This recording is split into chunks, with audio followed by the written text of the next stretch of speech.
¿Qué tal? ¿Cómo estáis? Bienvenidos a Libros con Marco. Seguimos enmarcando libros con José María Marco. ¿Qué tal, José María? Encantado, como siempre, de estar contigo, Nuria. Hoy estamos felices, ¿verdad? Bueno, hoy estamos en éxtasis.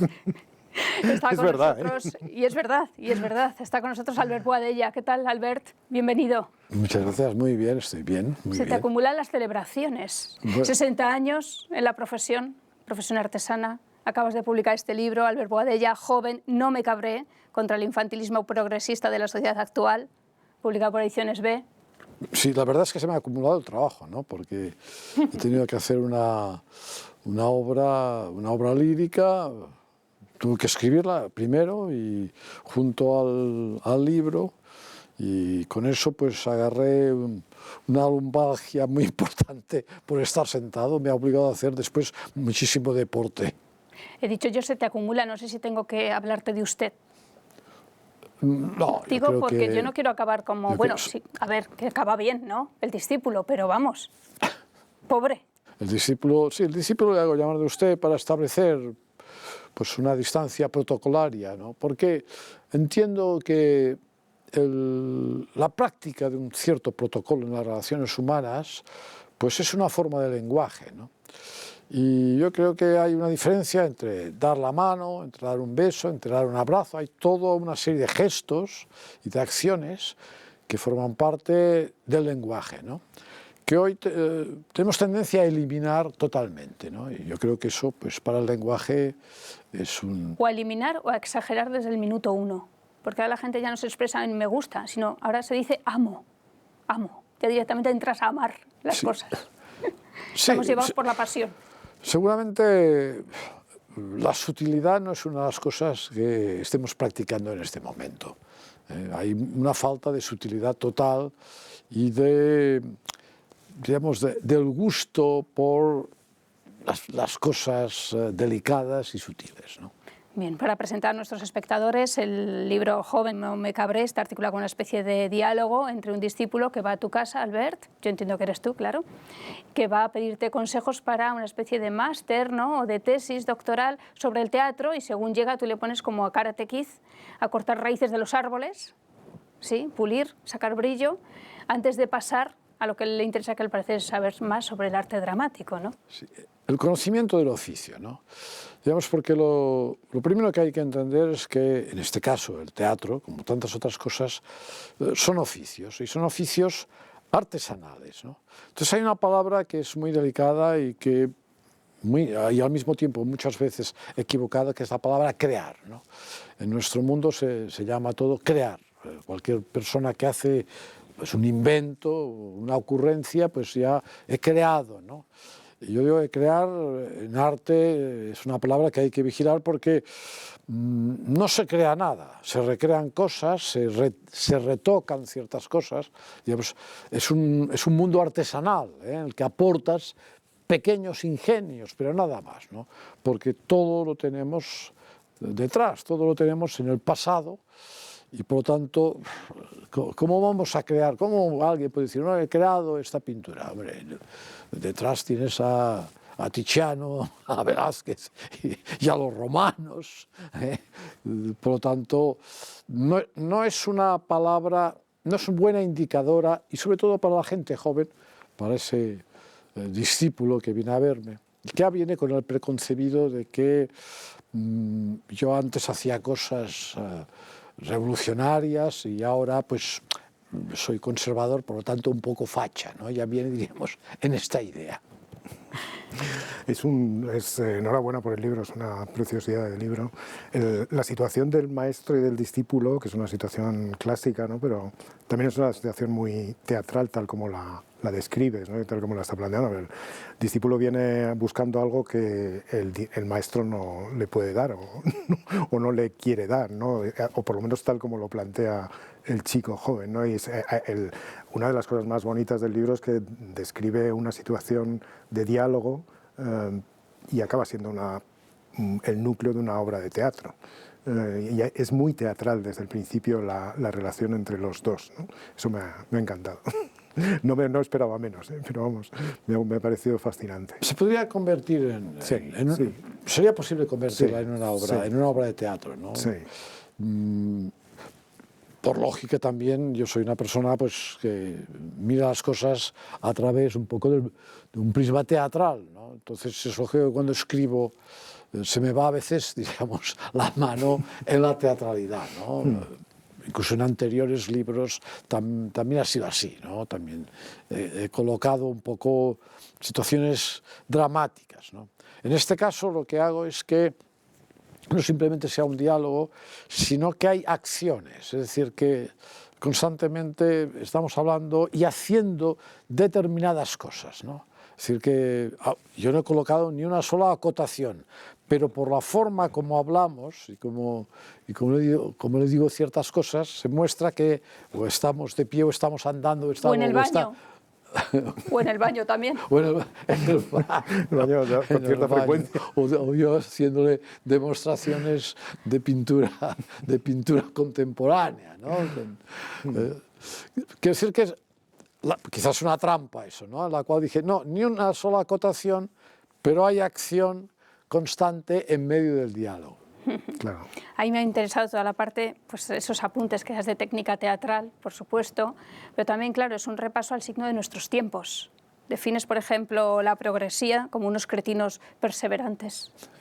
Sí. Eso es una buena provocación. Sí, porque realmente son perseverantes, ¿no? Es decir, hay unas cosas que aparecen ya en nuestro mundo y a partir del mayo del 68 yo creo que la progresía se crea a partir del mayo del 68 y sus derivaciones, ¿no? Y entonces pues son unos principios inamovibles, casi religiosos, ¿no? Que mantienen, pase lo que pase y suceda lo que suceda alrededor, aunque haya cambiado todo, ¿no? Y entonces el progres se va convirtiendo un poco en un anciano en cuanto a las ideas, ¿no? Los veo viejos a los progres, aunque tengan 25 años, ¿no? Sí, eso es una de las paradojas del libro, ¿no? El joven que quiere crear, ¿no? Que está obsesionado con la palabra crear, ¿no? Porque ahora todo el mundo quiere ser artista, supongo que nos hemos dado cuenta de eso, ¿no? Sí. Que es un poco triste en el fondo, ¿no? Pero bueno, no importa, el joven quiere crear y es el maestro, el hombre mayor, ¿no? El que le va a enseñar la autenticidad y la raíz verdadera de la creación, es decir, cómo se puede llegar a configurar eso que llamamos creación artística, ¿no? El joven viene lleno de prejuicios, ¿no? En este sentido, el maestro es un poco el hombre natural y el joven es el hombre politizado, ¿no? O esquematizado, ¿no? Esclerotizado, ¿no? Eso es una relación muy, muy bonita y sobre todo ya cuando llegas al final es... Claro, la relación es teatral y él le enseña teatro y el teatro es el que salva la civilización. Es decir, es el maestro, el que le descubre la naturaleza verdadera de la creación artística, el que le enseña la verdadera civilización, ¿no? O cómo esos gestos pueden salvar la civilización, ¿no? A mí me ha parecido eso precioso, ¿verdad? Muy bonito. Bueno, aquí lo que también tenemos un poco es que la idea, digamos, del maestro y del alumno también es una idea que en nuestro tiempo ha diluido con mucha facilidad, ¿no? Nos encontramos ya con unas generaciones que rápidamente ya creen saberlo todo y digamos, el respeto a quien parece que podría saber más está muy limitado, ¿no? Yo me encuentro eso muchas veces trabajando directamente, ¿no? Con gente muy joven que dices una cosa, sí, no, eso ya. No te acabo de escuchar. Antes de que sí. acabes de contar lo que necesitas exactamente que hagan ellos en una escena, ya ellos ya lo saben, ¿no? Entonces, bueno, pues pruébalo y claro, no funciona, ¿no? Es, digamos, falta en cierta medida pues una cierta admiración a quien sabe un poco más, ¿no? Esa admiración ha desaparecido. Por eso yo constantemente al alumno digo que tiene que tener una admiración hacia lo que yo hago, ¿no? Que tienes que tener auténtica admiración por el maestro, por las cosas que hace, y aunque después, casi diría, como es de naturaleza, puedas, pues se dice, matar al padre, ¿no? Es decir, cuando sales de una enseñanza, tratas de romper todo lo que te han enseñado, porque quieres poner lo tuyo. Bueno, entonces vienen las épocas de fracaso, que son naturales, ¿no? Y al final, con los años, también vas viendo que prácticamente el maestro tenía razón, ¿no? ¿Quién te enseñó más de teatro, Albert? ¿Quién te ha enseñado más? Pues, curiosamente, de teatro me ha enseñado más gente de otras artes que del propio teatro. Yo he aprendido teatro sobre todo con músicos, ¿no? Porque los músicos tienen este sentido profundo del tiempo, ¿no? Primero porque la música es el arte más directo, eso para empezar. Y saben jugar bien con la distribución del tiempo y la cadencia, y eso es lo más esencial. Y tú como maestro del humor, lo del tiempo y el ritmo y la cadencia, claro. Claro, pero la cadencia está incluso en una tragedia, ¿no? Digamos, el cambio entre una tragedia y una comedia puede ser simplemente un cambio de ritmo, o sea, un cambio de tiempo. Es decir, si yo pasara, no sé, acelerara determinadas cosas, supongamos, de una tragedia griega, acelerara un poco los tiempos en que dicen las cosas o incluso cómo se mueven, y estaría riendo. Pero luego das la noticia de la muerte de Con tu la padre. misma acción, Sí, sí. con Sí, sí. las mismas cosas que dicen, ¿no? Solamente cambiando el tiempo, ¿no? La diferencia que hay entre la tragedia y la comedia no es simplemente argumental, no es argumental, es de tiempo. Es en la forma de decir las cosas y en mantener los tiempos que consiguen que el espectador se sienta en un momento que tú haces un gag, lo haces por un juego de tiempo. Pero en una cosa, ¡pam! Le haces una precipitación y el espectador salta y le salta la risa. Es verdad. Bueno, en el libro dices que para un actor es más importante Beethoven que Shakespeare. Sí, exactamente, sí. Para provocar. Sí, sin duda, porque es el conocimiento muy profundo de articular esos impulsos rítmicos que sentimos, digamos, casi físicamente, ¿no? Y eso es muy importante, porque, hombre, quizá aquí podríamos pensar en un ejemplo, que yo digo un ejemplo exagerado, ¿no? Porque sin duda Shakespeare, digamos, tiene, digamos, un juego de personajes la forma como articula el argumento es extraordinaria, ¿no? Pero Beethoven lo que te enseña es a todos los argumentos que tú quieras ponerlos en una relación de tiempo y de contención. La forma como contiene una situación musical y cómo, ¡pum!, la explosiona. Que tú estás esperando, y te va haciendo, o sea, la séptima sinfonía, haciendo pam, pam, pam, pam, pam, pam, y estás esperando, y ta, pa, pa, pa, pam, pum, explosiona rápidamente, ¿no? Y sientes una especie de liberación. Eso es la enseñanza teatral más perfecta. Luego volvemos a lo de la música, pero parece como si se definiera una práctica teatral que fuera eminentemente emancipadora, ¿no? En cierto aspecto liberadora, ¿no? Que es lo que el maestro hace con el discípulo, ¿no? Le incita a liberarse, a dejar atrás todo ese mundo de esquemas, de arquetipos, de cosas aburridas. Tú centras mucho en la crítica en la universidad, en la academia, eso es muy divertido también, pero ¿hasta qué punto el acto teatral, el puro acto teatral, es un acto liberador, es un acto de emancipación, de lo que acabas de describir ahora? Ese impulso que lleva a finalmente a vivirse uno como una criatura libre, ¿no? Pues es un acto, el teatro, digamos, un acto terapéutico al 100%. Yo creo que tendría que estar no sostenido por el Ministerio de Cultura, sino por los Ministerios de Sanidad, porque es enormemente terapéutico. Terapéutico para el que lo practica, porque evidentemente es como un psicodrama constante que estás practicando, y enormemente terapéutico para el que lo recibe. Es decir, quien lo recibe, diríamos, si Si funciona bien aquel acto, hay toda la identificación y hay la liberación, hay la catarsis en ciertas cosas, ¿no? En las cosas más primarias, ¿no? Cuando, en fin, cuando se coloca al tirano en escena y al final pues, matan al tirano, pues hay la liberación. Pero en esto y en cosas muchísimo más sutiles. Es una relación constante, casi diría, de terapia mutua, y por lo tanto de liberación de sustancias nocivas del cuerpo, ¿no? En el uno y en el otro. El problema que puede suceder es que el que lo propone, el que lo provoca, en este caso los actores, tienen que vigilar que su yo personal no esté por encima de los personajes, ¿no? Es decir, que la terapia tenga una cierta contención, ¿eh? Es decir, que no aparezca su yo en el fondo, sino que aparezca el yo del personaje.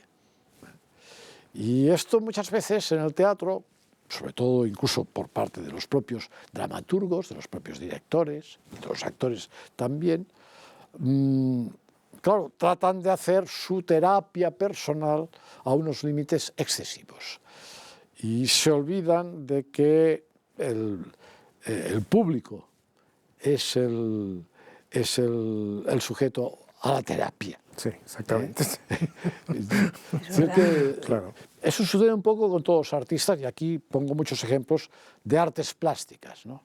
Que es el problema que han tenido lo que llaman las artes plásticas, que a mí es una palabra que no me gusta, prefiero llamar pintura, escultura, grabado, pero bueno, eso que llaman artes plásticas, que en el fondo lo que es todo el día están enseñando sus tripas, ¿no?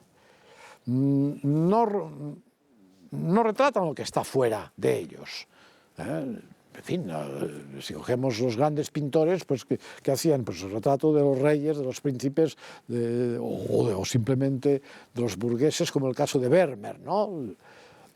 No, ahora es mi propio yo el que sale en esta tela, ¿no? Y eso es una relación muy cerrada, muy difícil, porque además el yo tiene unos límites muy cortos, ¿no? O sea, lo que podemos llevar dentro, bueno, pues tiene una cierta limitación. Es más interesante lo que existe en el exterior. ¿Cómo hace salir a los personajes de los actores? Bueno, eso siempre es una cosa muy abstracta, ¿no? Es decir, toda persona tiene lo que yo llamo una melodía, tiene una determinada melodía en la forma de relacionarse, una melodía física. A mí podría alguien imitarme perfectamente en lo que son los tiempos, como muevo los brazos, etc. Tengo mi melodía y una melodía interior en el pensamiento, ¿no? Entonces, para entrar en un personaje tienes que captar su melodía, ¿eh? Tienes que captar, digamos, su partitura, que es muy distinta en las personas. Las personas se pueden parecer físicamente, pero esto es una cosa muy sutil y hay que tener, diríamos, la gracia, la percepción de captar. Cuando tú has captado el tiempo, por así decirlo, los tiempos, la cadencia de un personaje, ya lo tienes. Lo demás ya es mucho más sencillo. ¿Y empiezas trabajando el texto? Sí. Por supuesto, con el texto en la mano, y a través del texto vas sacando toda la cadencia de la que hablas. Y a hablas. través de situaciones del texto, ¿no? Porque yo aquí lo digo, ¿no? Cuando tú pones en un texto, hoy estoy estupendo, me siento muy bien porque hace un día fabuloso, etcétera, etcétera, etcétera. Si has puesto eso, ya has liquidado el teatro, porque es el actor que tiene que demostrarme que se siente muy bien y que hace un día formidable sin tener que decirlo. Subtítulos. El maestro eso es el teatro. El maestro pone a silbar a su discípulo, que eso es muy divertido. Le enseña, le obliga a aprender a silbar. En la escena del albañil silbando a las mujeres que pasan, ¿no? El chico tiene que aprender a silbar, ¿no? Eso es fascinante. Tiene que encontrar una cierta música, una cierta forma de expresión que vaya más allá de las trivialidades, ¿no? En las que nos situamos siempre, ¿no? En este sentido, tú partes del mimo, ¿no? de la expresión sin palabras, ¿no? Meramente corporal, ¿no? Al final, ahora ya escribes un gran texto acerca de la enseñanza y del teatro, y en medio está la música, ¿no? La importancia que tiene la música en tu historia teatral, ¿no? en tu carrera, ¿no? Que es muy acentuada en los últimos tiempos, en la ópera y la zarzuela, ¿no? ¿Te hubiera gustado hacer más ópera? Bueno, la música siempre ha sido... Oye, yo tengo una cierta frustración, y es que me hubiera gustado ser músico. Eso para empezar, digamos, entiendo que eso...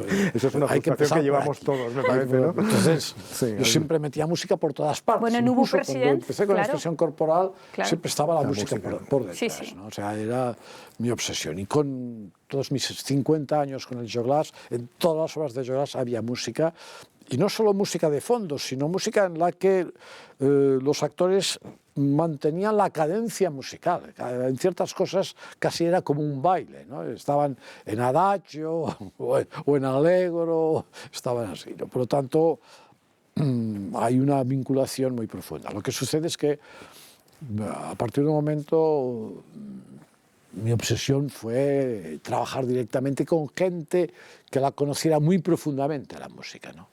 En este caso, pues los cantantes de ópera. ¿Pero qué problema tengo con los cantantes de ópera? El problema de la actuación, claro. El problema de los cantantes de ópera es que no están obligados a actuar muy bien, los cantantes de ópera.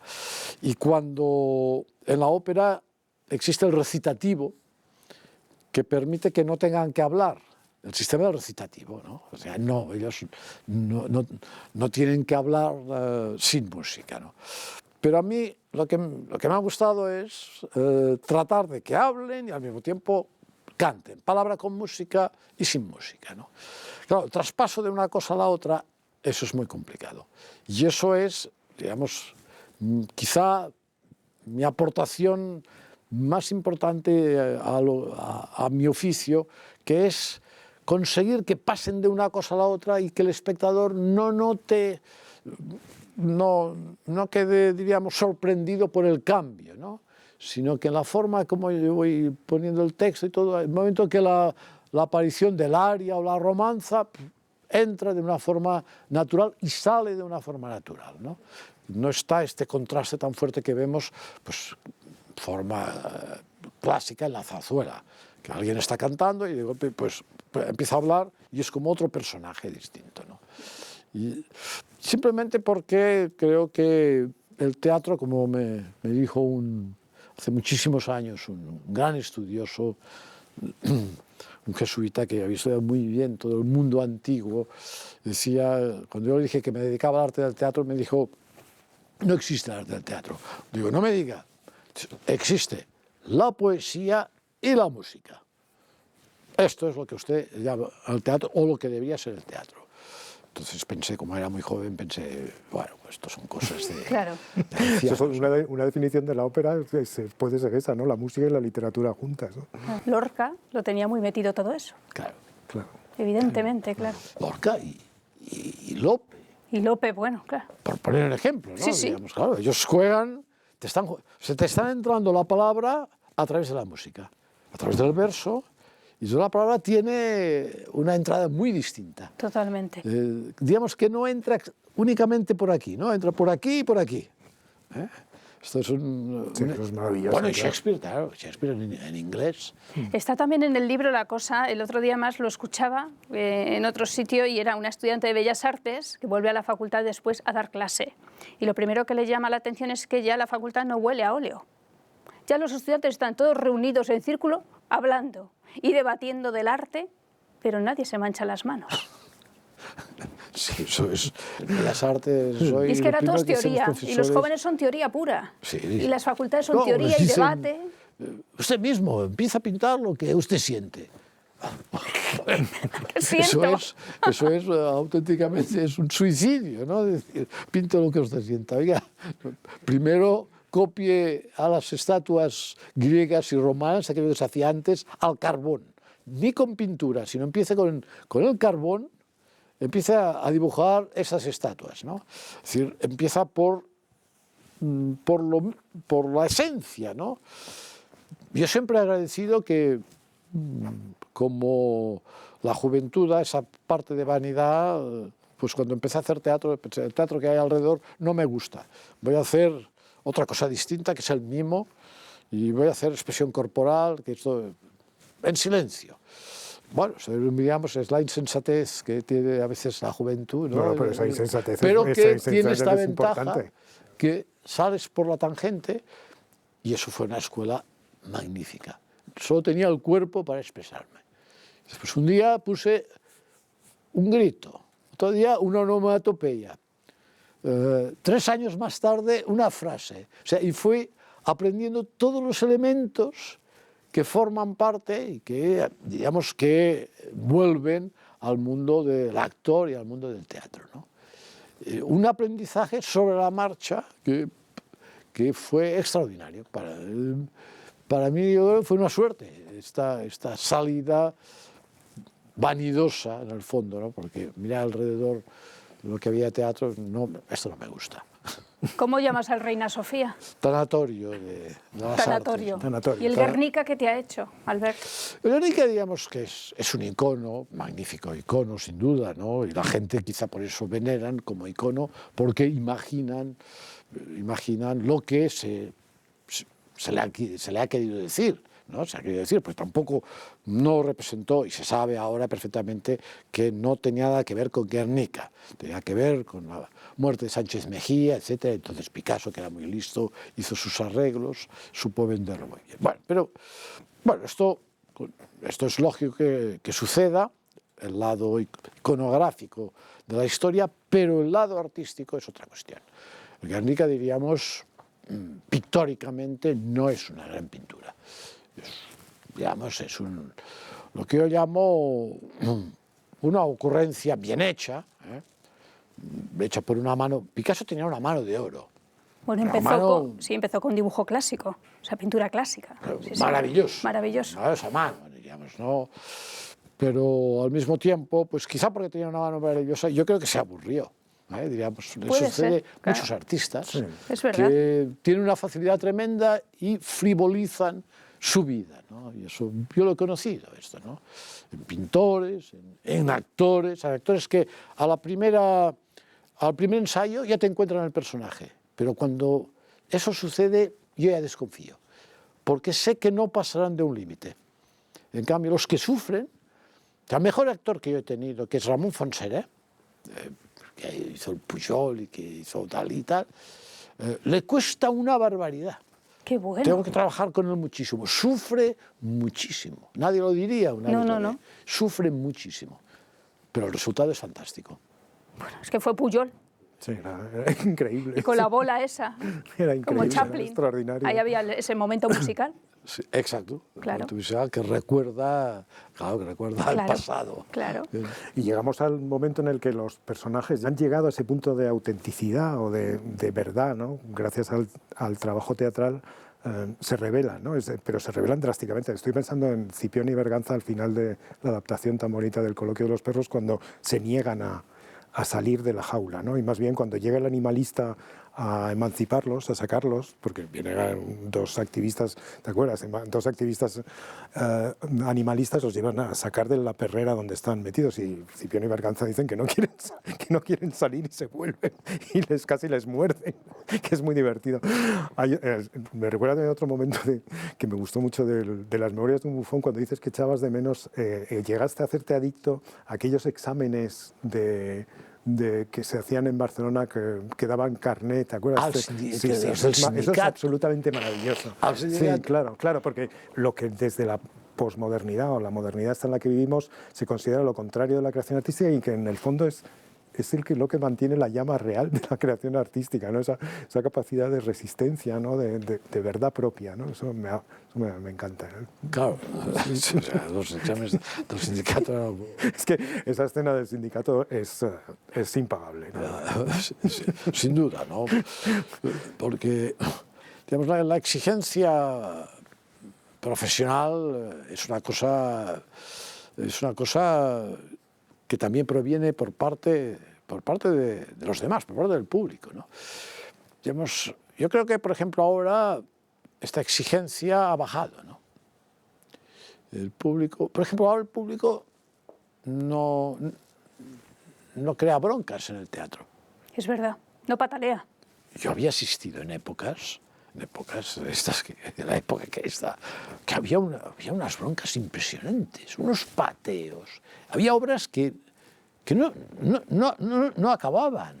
No acababan porque no podían acabar, ¿no?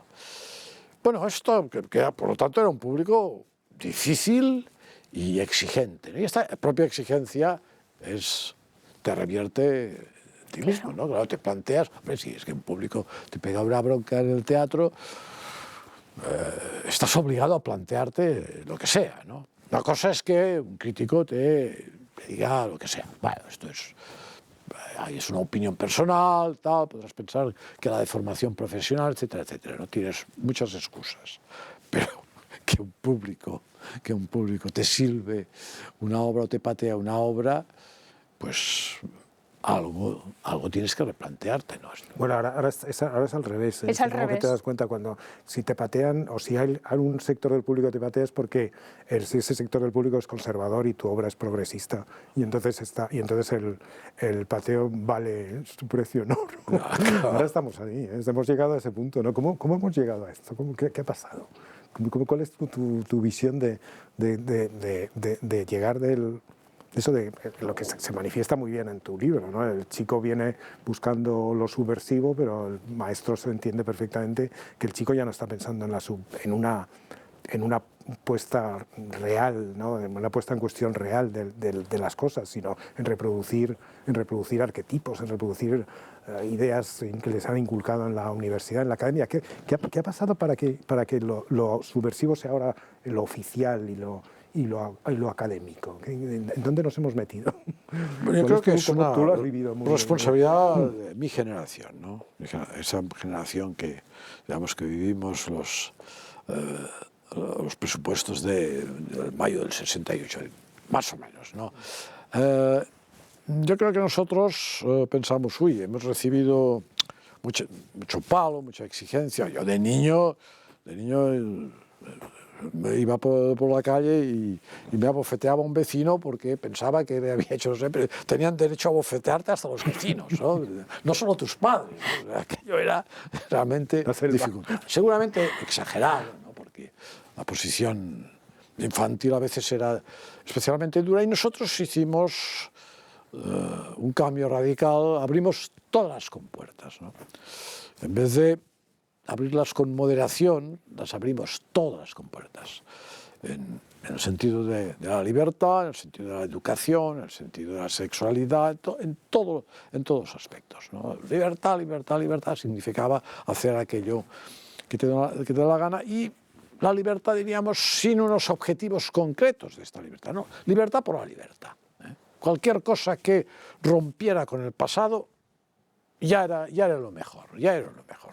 Claro, esto en el arte es mortífero, porque si rompes con el pasado, si yo rompo con mi pasado teatral, tengo que romper empezar por los griegos, que son, diríamos, nosotros no conocía, porque también debía estar muy bien, pero el teatro anterior a los griegos no lo conocemos, pero los griegos lo conocemos perfectamente, escrito perfectamente, quizá no descrito cómo se hacía.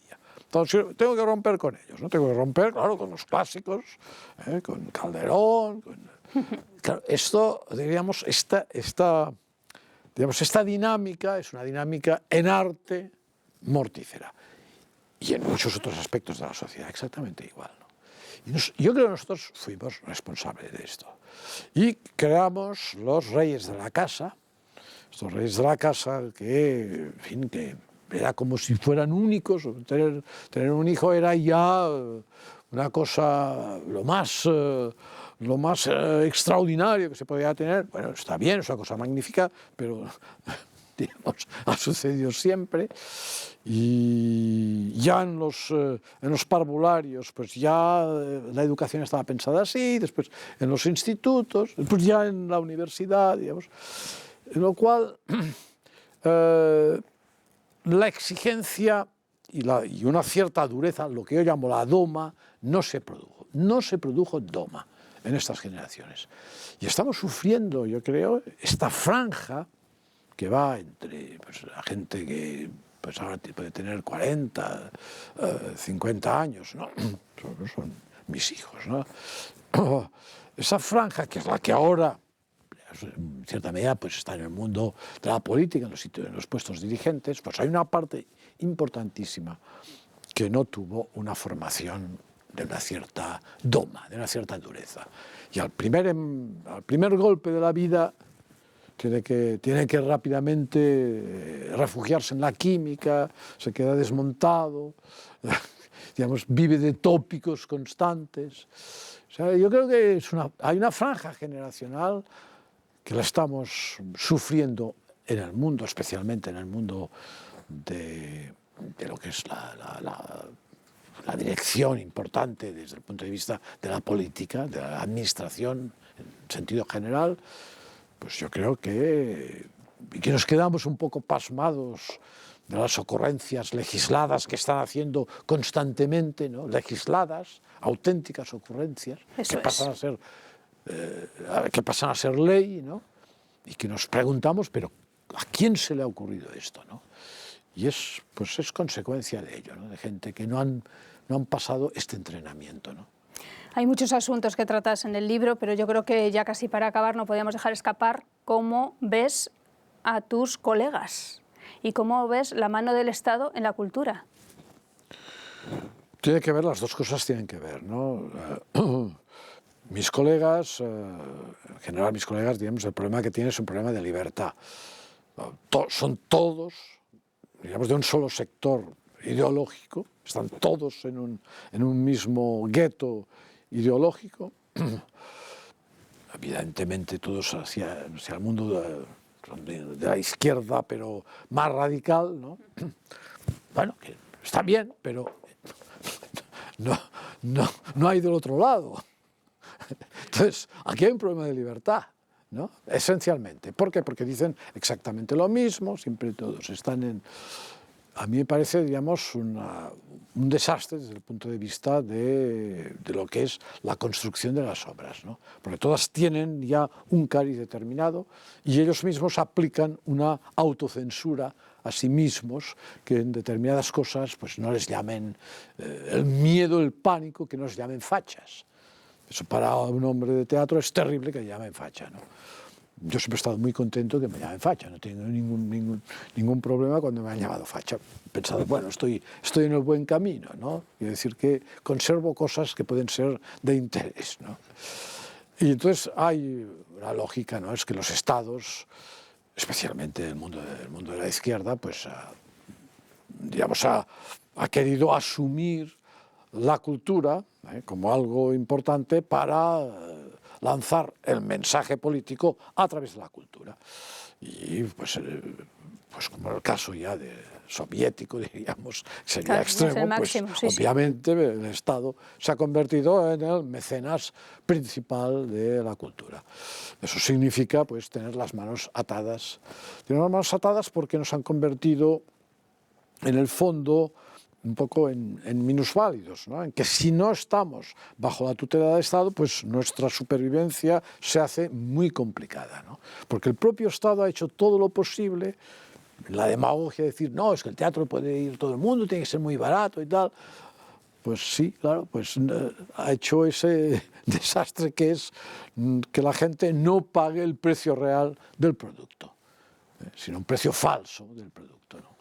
Entonces tú te sientas sobre una silla en la cual pues hay 200 euros en la silla, ¿no? En el caso de la ópera no digamos, ¿no? Por ejemplo. Y eso es tremendo porque ya no es el espectador quien... o sea, ya no... El libre mercado. Claro, yo ya no tengo un cliente al que seducir. Eso es. No, tienes que seducir al Estado. Claro. Tengo que seducir a la Consejería de Cultura o al Ministerio al funcionario de turno, Totalmente. al programador cultural, en fin, toda esa escala de cosas terribles, ¿no? Que se ha convertido en la cultura oficial. Sí. En fin, ¿de quién has heredado el humor, Albert? ¿De quién has heredado ese humor que tienes? No sé, mi padre seguramente. Sí. Mis padres eran muy... seguramente sí. Antes la gente tenía más sentido del humor que ahora, ¿eh? Ahora es muy Totalmente. peligroso. Ahora es peligroso. Sí, sí. Hay que tener cuidado. Ahora es de alto riesgo. Sí, es de alto riesgo. Sí, riesgo, una sí. sonrisa puede costar muy caro, muy caro. Sí, sí. Siempre- Bueno, eso siempre ha pasado con los poderosos, ¿no? Pero ahora como el poder está tan en todas partes, ¿no? Es que ahora hay que tener mucho cuidado. Hay una sí. cantidad ingente de tabús. Sí, eso es. Yo el otro día estaba pensando, ¿cuántos tabús teníamos en la dictadura? 4, 5 máximo, ¿no? El sexual, religioso, no sé qué. Hombre, no podías meterte con Franco, obviamente, pero 4 o 5. Ahora hay 25, 30 tabús. Es imposible. Que siempre estás tocando unos que se ofenden. Es imposible. Siempre que te veo te lo recuerdo. Y es esa inauguración de los teatros del Canal con los hermanos Marx, que a mí me conquistó. ¡Qué maravilla! ¡Qué maravilla! Tienes que montar algo de los hermanos Marx. Una noche en la ópera otra Una vez. noche en la ópera, claro. Hice una escena, bueno, maravillosa. Pues Albert Boadella, enhorabuena por toda esta trayectoria. 60 años. 30 años, sí. 60 años en el teatro y enhorabuena por este libro, de verdad, léanlo. Joven, no me cabré, publicado por Ediciones B, contra el infantilismo progresista de la sociedad actual. Gracias por visitarnos. Muchas gracias, Albert. Mucha Muchísimas suerte. gracias. En tu viaje a Cataluña, mucha suerte. Gracias, José María. Muchas gracias a ti. Gracias a todos Nuria. por estar ahí.